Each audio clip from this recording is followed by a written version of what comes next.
chatter, sexual media, that can make it so that your brain needs more dopamine, an escalation behavior. So it works like this: you've been consuming porn or watching content online for a while, that made your brain feel really good. But there's tolerance building and what's called habituation, which means you need more dopamine.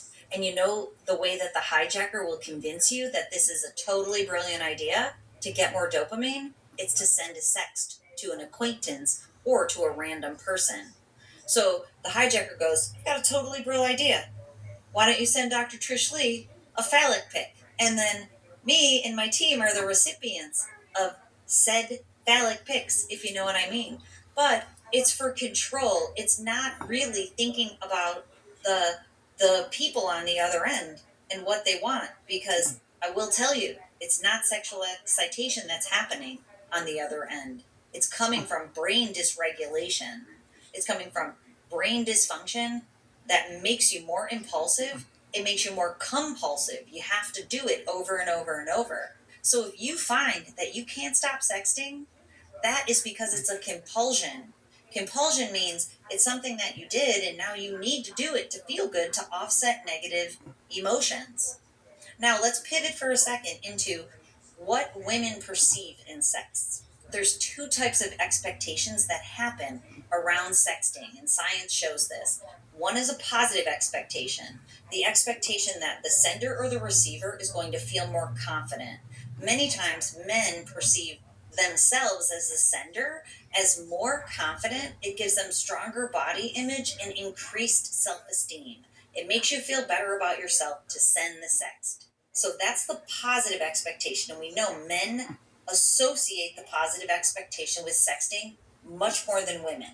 Women associate the negative expectation. The negative is that the person who sent the sext is Open a Chime checking account in 2 minutes and we'll spy you up to $200.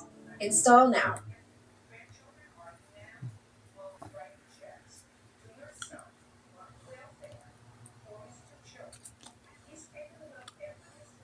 vulnerable.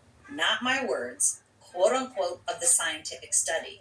Dirty, foolish, and vulnerable is how women perceive the sex that are sent. So now hear this. If you're sending a sext to a woman to sexually arouse her, that is not happening.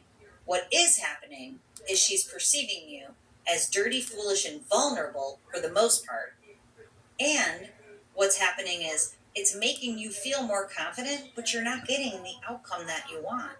The outcome is either experimental to build intimacy, which there's other ways to go about, or it's aggravated and emotional to control and exert control over the other person, objectification, dehumanization, and to offset your own negative emotions of loneliness, depression, and anger. So that's at the core of sexting: impulsivity and hypersexuality, and you're not actually getting what you want. Now let's turn the tables to, if you receive sex and they make you feel good, what's going on in your brain? Now I know this happens to a lot of my clients, that they will go on dating